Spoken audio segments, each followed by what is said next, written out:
Olá pessoal, tudo bom? Cada Minuto Debate de volta, episódio 8 no podcast, segundo bloco no YouTube.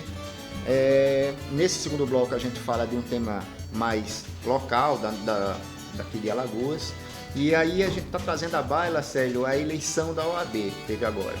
O Wagner Paz, ele acabou de ganhar, é o novo presidente da OAB para o próximo triênio, ganhou do Maiorano na eleição. Eles já foram do mesmo grupo, já foram de grupo Santagônico, depois do mesmo grupo.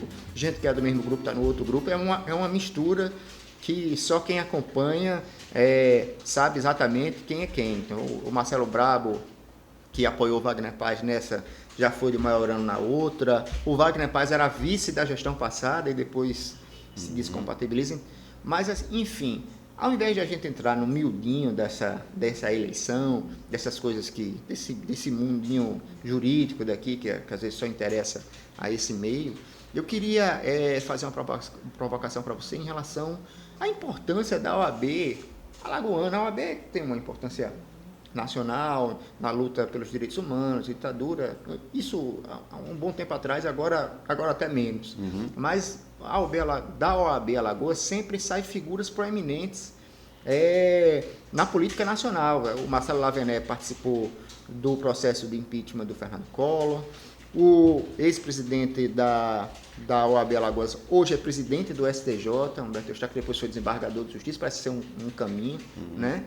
E às vezes essas figuras ficam muito conhecidas, quer dizer, é uma plataforma política fortíssima. Por que a força da OAB Alagoas? O que é que você imagina sobre isso? Então, você falou isso do Humberto Eustáquio, o Lavené e outros que passaram pela ordem.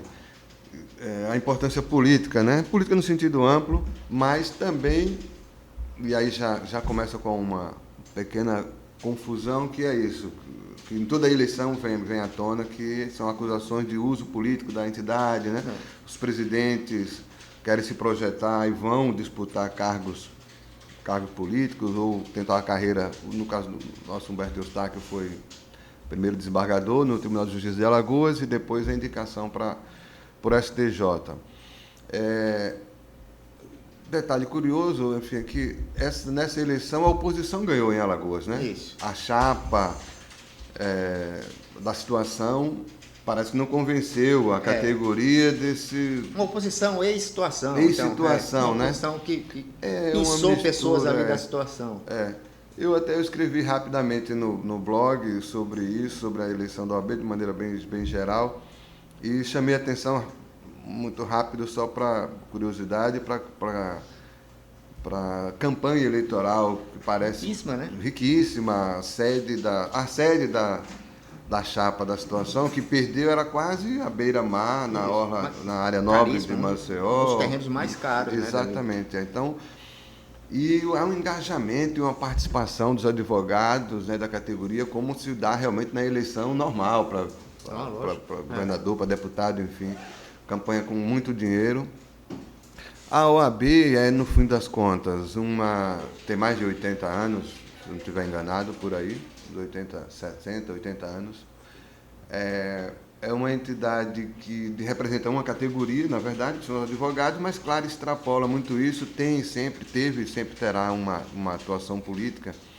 E aqui em Alagoas eu já fiz algumas críticas à OAB, justamente por não, em gestões anteriores, por não se posicionar diante de alguns fatos graves, principalmente quando mexe com direitos civis, direitos humanos, direitos das minorias e tal. Acho que esse sim é um papel, a ordem tem que se manifestar, tem que estar atenta ao cumprimento dos direitos. Pela história da entidade. Pelo histórico da entidade, exatamente. Parece que da Marinella para cá, a Marinella foi uma ex-presidente, houve mais uma preocupação da OAB em voltar-se para a proteção do advogado. Uma coisa mais paroquial, né? Corporativista. Isso às vezes contra, inclusive, os direitos mais básicos. Né? Portanto, que você tem que proteger o advogado. Não. Então, a OAB meio que se dissociou dessa função quase semi-oficial que ela tinha, de ser um dos pontos onde as pessoas que não conseguiam encontrar no poder público algum tipo de guarita para suas lutas iam lutar com a OAB, ou a OAB às vezes até se manifestava à frente de tudo isso, dentro desse processo, mas a OAB Alagoas, ela parece pertencer a uma outra casta, né, Célio?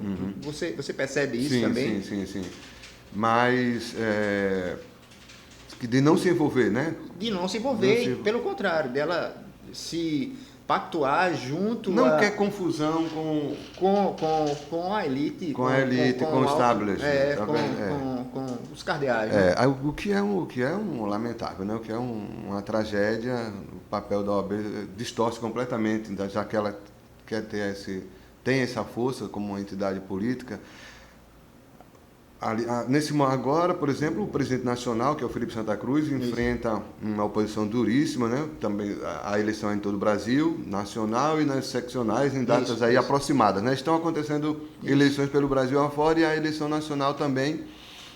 Na eleição alagoana, a gente não soube pelo noticiário, até porque os candidatos parecem não verbalizaram isso, mas na eleição, seja de São Paulo, seja nacional, seja no Rio, tem os bolsonaristas, né? Tem o candidato que se assume ideologicamente e tal. Parece que aqui passou lá. Eu acho que os caras não quiseram se meter em confusão e lá. Ninguém sabe quem é o bolsonarista ali mais apaixonado ou não, porque certamente tem, mas não apareceu. O Wagner Paz, eu acompanho o Wagner Paz nas redes sociais, e o Wagner, eu já vi o Wagner fazendo críticas contundentes ao governo Bolsonaro. Na campanha, esse não foi o tema. Parece que houve um acordo tácito, esse tema não foi colocado, né?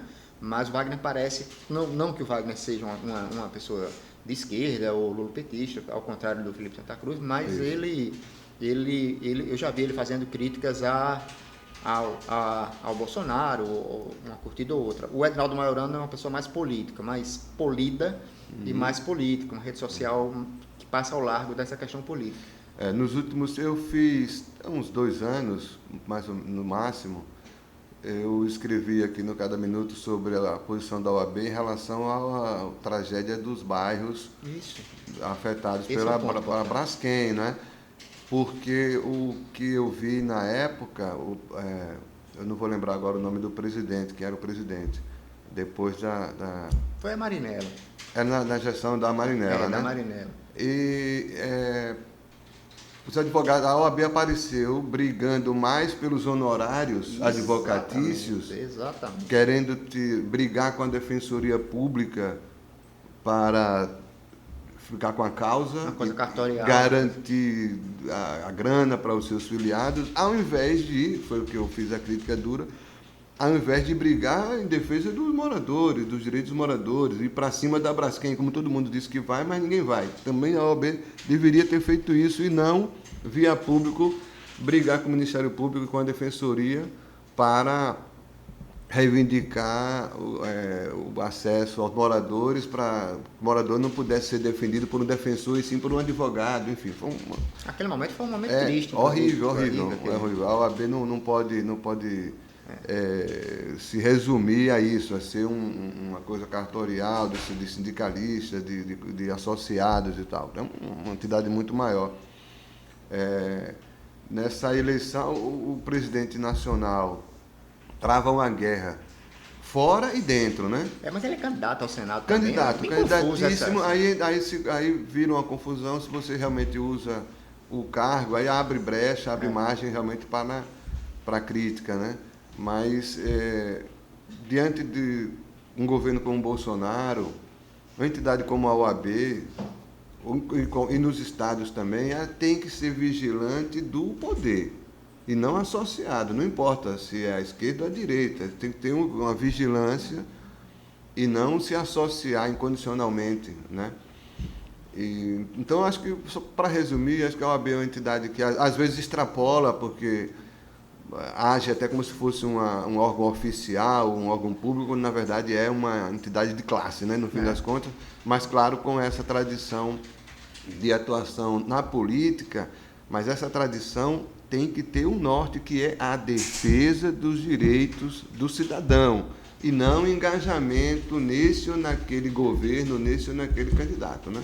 Até para encerrar aqui, tirando uma brincadeira, o pessoal disse que vai ter o segundo turno agora da eleição do OAB. Em Alagoas. Em Alagoas, porque 2 figuras proeminentes, né?